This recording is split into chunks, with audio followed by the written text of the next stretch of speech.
केदारनाथला जरी आपत्ती आली तर ती आपत्ती दूर करण्यासाठी प्रधानमंत्री नसतानाही मोदीजींना जावं लागलं होतं.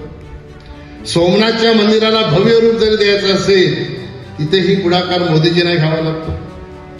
काशी विश्वेश्वराच्या कॉरिडॉरला भव्य रूप देतानाही मोदीजींनाच पुढे यावं लागतंय.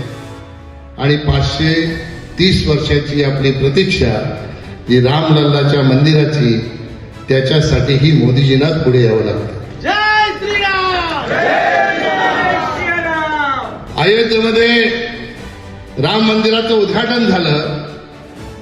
रामाच्या मूर्तीची प्राणप्रतिष्ठा झाली. मी अतिशय जबाबदारीने सांगतो त्या ठिकाणी रामाच्या मंदिराचं उद्घाटन झालंच, रामाच्या मूर्तीची प्राणप्रतिष्ठाही झाली. पण खऱ्या अर्थाने देशातल्या 140 करोड जनतेच्या आस्थेची स्थापना त्या ठिकाणी झाली.